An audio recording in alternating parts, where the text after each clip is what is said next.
Hello, this short video is an introduction to the use of Metacourses in Moodle. The video uses Moodle 1.9 to demonstrate Metacourses.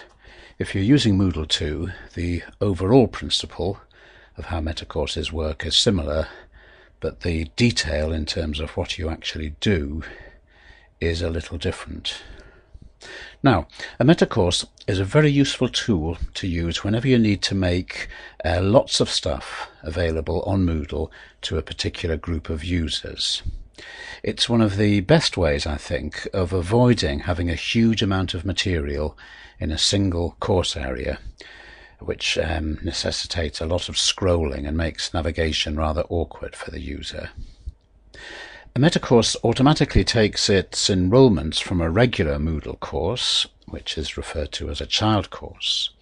So by using metacourses, you can create additional course areas without having to duplicate the work of enrolling students.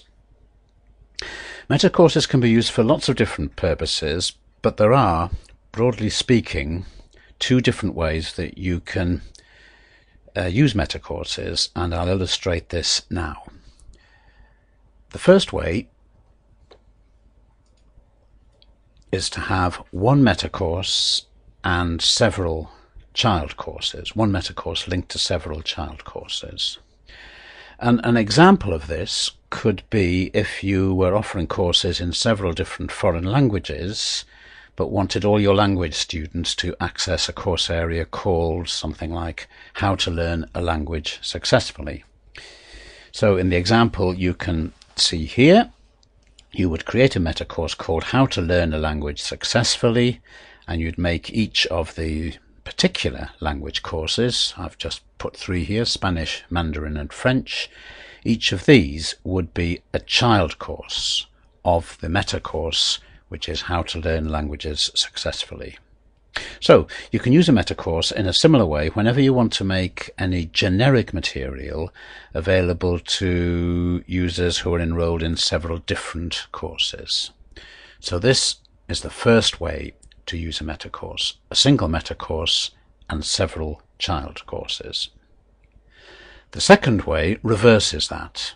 You can see here I've got several metacourses linked to a single child course. And an example here would be if you wanted to have if you were offering a course with lots of material and you wanted to split it into different sections. So your child course would be maybe called Introduction, and then you could have sections 1, section 2, section 3, any number of sections, and each of those would be a metacourse. And all you need to do is to enroll the students on the Introduction in one course area. Moodle will do the rest. Now, the terms used, metacourse and child course, can be actually quite confusing and I would say counterintuitive, because we normally think of children being, at least in some ways, dependent on their parents. But in Moodle, it's sort of the other way around. Metacourses are dependent for their enrolments on child courses. And I think it's worth it if you just try to remember this phrase. A metacourse is dependent on its child courses for its enrolments. And if you remember that, then you probably won't go far wrong. Now down to practicalities. I'm going to create a metacourse. And remember that I'm doing this in Moodle 1.9 and the process is different in Moodle 2. So, as the administrator, I go into Courses, Add Edit Courses. I'm going to add a course to the area called B6. Add a new course. I'm going to call it Metacourse 2.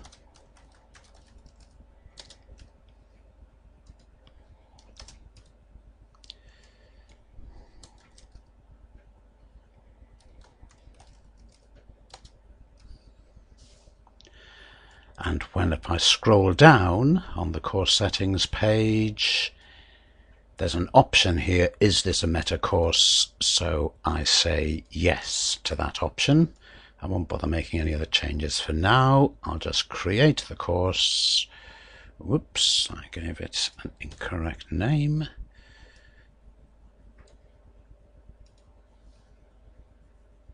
I'll save the course, and straight away it asks me to nominate a child course. So I'm going to attach it to this B6 Administrators course. I add it, and you'll notice, if you're familiar with Moodle, that this process is very similar to enrolling individuals on a course. That's it. There's no save button here. I can go into the course, and that is now a meta course that I have created. Now, using Metacourses, as I've already said, makes life easier for administrators and teachers because it cuts down on the work involved in enrolling individual students on individual courses. But there's not much point doing this unless it is easy for the student to navigate between child courses and meta courses. And one of the ways to do this is to create an HTML block, which I've done in this course here, and in that HTML block to include hyperlinks that can navigate between the courses. So this course is a regular course, a child course. I want to go to one of the meta courses. If I click on Go to Meta Course here, because I've put a hyperlink in, it'll take me to the meta course, which is simply a dummy area. And in this meta course, I've also got a navigation block to return to the main child course area. So these little HTML blocks with hyperlinks are very good ways of navigating around between child courses and meta courses. One final thing. As I already said, a meta course is dependent on its child courses for its enrolments. But you may or may not want this synchronization of enrolments to apply to teachers as well as students. You may wish the teacher or teachers on a child course to automatically be teachers in a related meta course, or you may not. It depends on how you are using Moodle in your institution. And Moodle gives you a choice. If I go into the Site Administration menu and click Users, and then Permissions, and User Policies,